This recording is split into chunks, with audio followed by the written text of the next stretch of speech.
My name is Maya Campbell. I'm 28 years old, and 15 years ago, my own parents threw me out like a bag of trash when I was just a child of 13. Last week, they showed up at my Uncle Arthur's will, reading the man who actually raised me wearing practiced smiles and flanked by a high-priced attorney.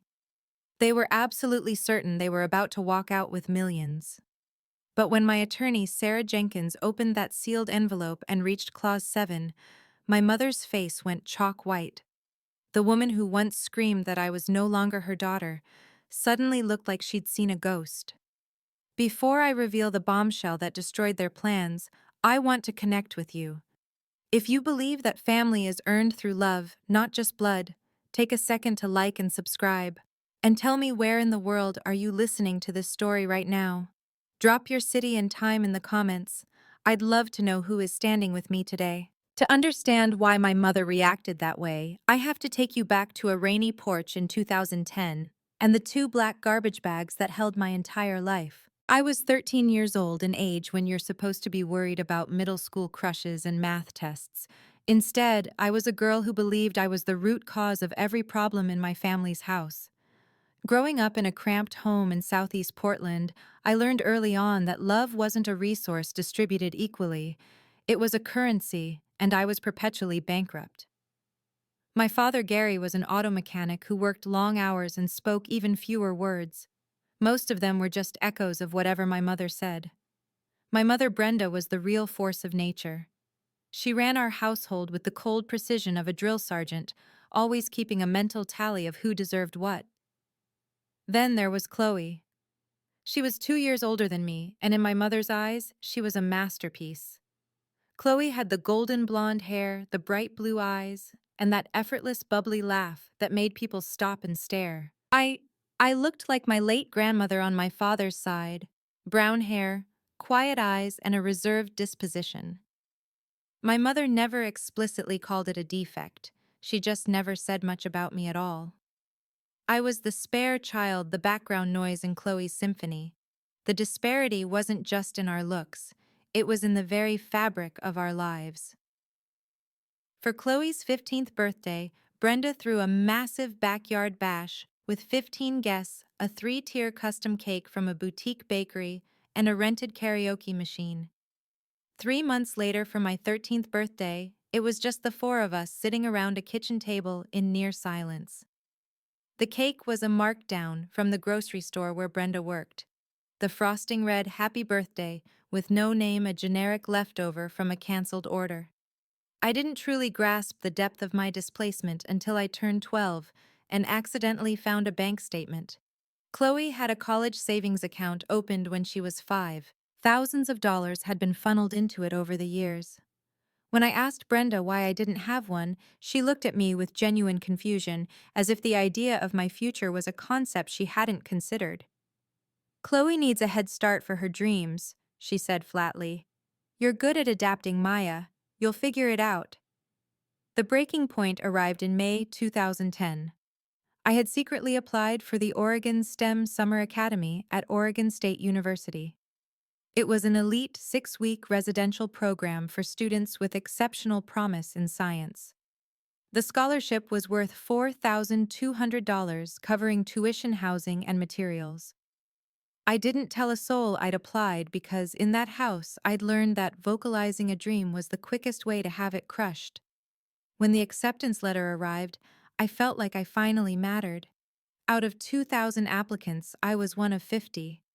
For exactly one afternoon, I felt like I was worth something. That feeling died at dinner. Chloe had found out about a performing arts camp in California. 3 weeks, no scholarship, and a price tag of $3,800. My mother announced the solution over meatloaf. "Maya, you'll decline that science thing," Brenda said, her voice as casual as if she were discussing the weather. "We can't afford to send both of you, and Chloe's camp is vital for her drama portfolio. It's for the good of the family." I stared at my plate, my heart hammering against my ribs. "No," I whispered. The room went deathly silent. Even the hum of the refrigerator seemed to cut out. "Excuse me." Brenda's voice dropped to that dangerous low register. "The scholarship isn't money you can redirect."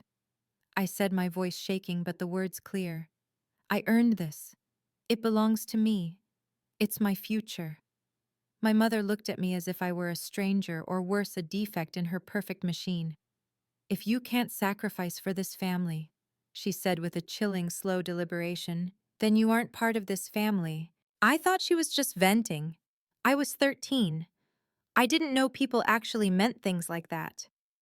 3 days later, I walked home from the library to find 2 black garbage bags sitting on the front porch. My mother stood in the doorway, her arms crossed, looking like she'd just finished a tedious chore. I called your Uncle Arthur, she said. He's on his way from Seattle. From now on, you're his problem. I stood on that porch paralyzed. Behind her, I saw Gary in the hallway. He wouldn't even meet my eyes.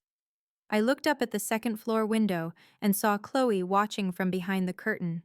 When our eyes met, she didn't come down to help. She just stepped back into the shadows. I sat on those garbage bags from 6 o'clock p.m. until 10 o'clock p.m. 4 hours in the growing dark. My mother went inside and never turned on the porch light. When Uncle Arthur's gray sedan finally pulled into the driveway, I was shivering, knees pulled to my chest. He didn't say a word at first. He just walked up, saw the bags, and wrapped me in a hug so tight I felt my soul start to put itself back together. From now on, he whispered, you have a home. As we drove north toward Seattle, I watched my childhood home disappear in the rearview mirror.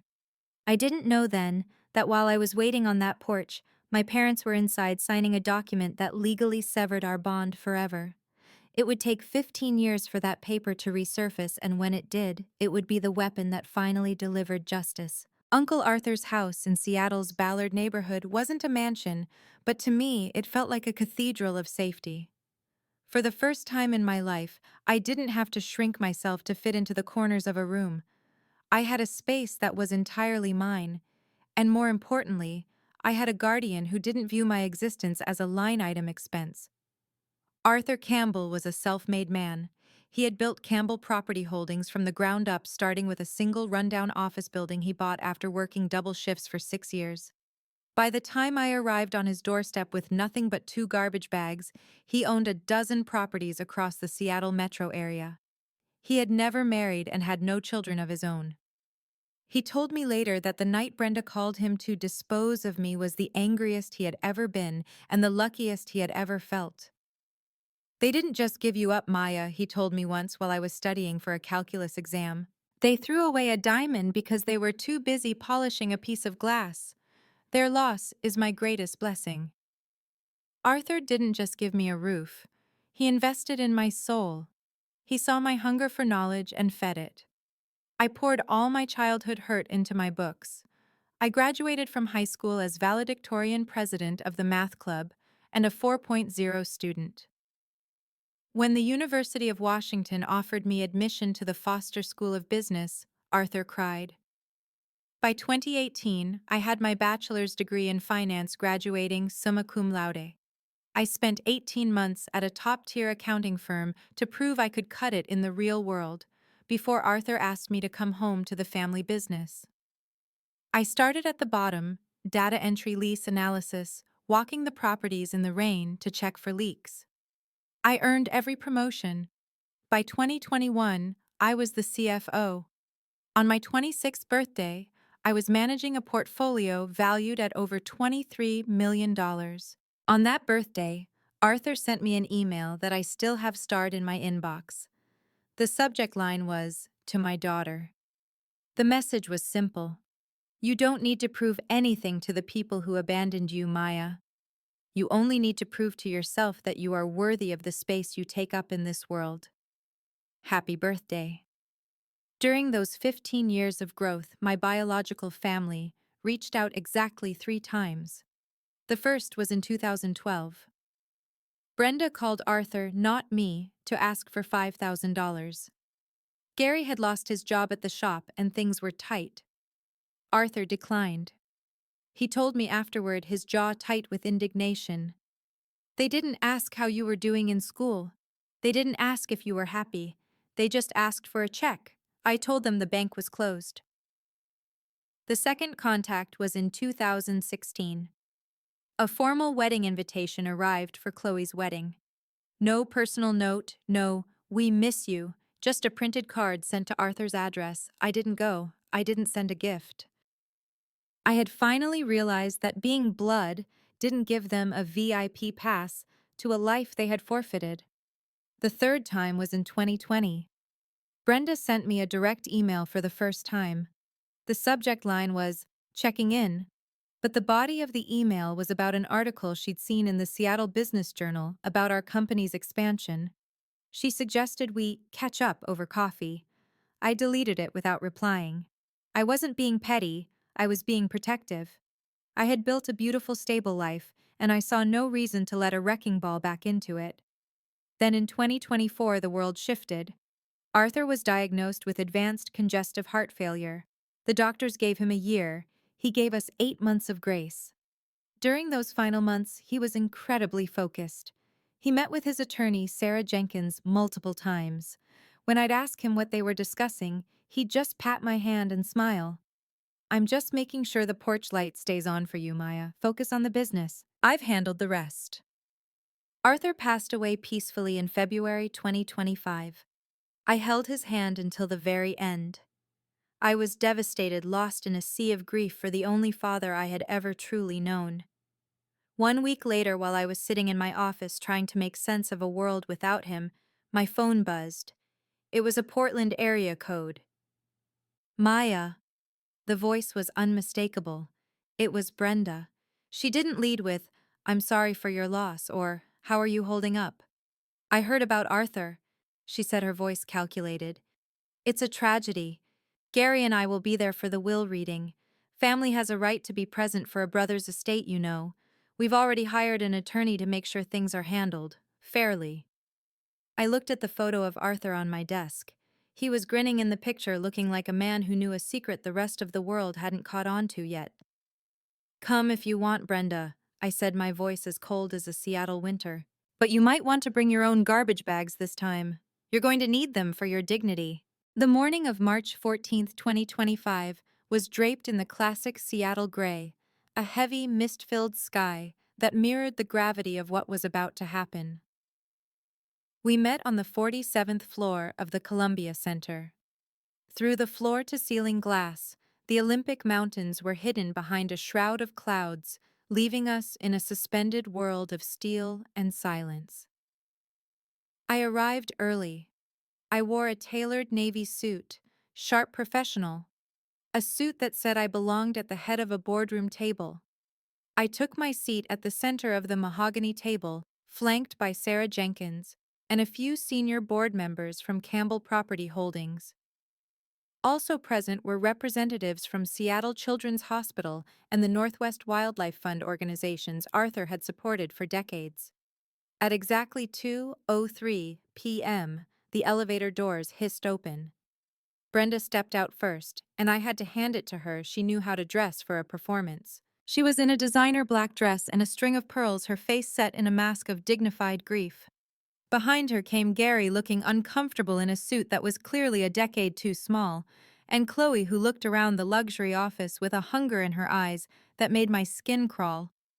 Leading them was Robert Vance, a silver-haired attorney with a reputation for being a shark in probate court. Brenda marched into the room like she was the guest of honor. Her eyes landed on me, and she paused, a flicker of annoyance crossing her face when she saw I was already seated at the main table. "Maya," she said, her voice carrying that high-pitched, artificial sweetness. "I'm glad you're here. But perhaps we should have a private family moment before this starts. You know, to discuss how we can settle Arthur's affairs without all this formality." "The proceedings begin in 2 minutes, Brenda," I replied, not standing up. "There's nothing to discuss." "Mrs. Campbell." Sarah Jenkins intervened, her voice like cool silk. "Please take a seat along the wall. The table is reserved for executors and primary beneficiaries." Brenda's jaw tightened. "I am his sister-in-law. My husband is his only brother. We aren't wall people." But under the steely gaze of the board members, she eventually retreated to the chairs against the window, whispering furiously to Vance. Sarah Jenkins broke the seal on a thick envelope. "This is the last will and testament of Arthur Raymond Campbell," she began. The room went so quiet you could hear the rain tapping against the glass. Sarah navigated through the standard legalities: Arthur's mental competency, the revocation of prior wills. Then she reached the section on asset distribution. At the time of passing, the estate includes 12 commercial properties valued at $18.2 million investment accounts, totaling $4.1 million and liquid assets of $1.4 million. I heard Chloe gasp. "That's nearly $24 million," she whispered loudly. Brenda leaned forward, her eyes locked on the document. "Article 5. Sarah continued, her voice gaining strength. "Regarding my brother Gary Campbell, I make no provision in this will for him for the following reasons.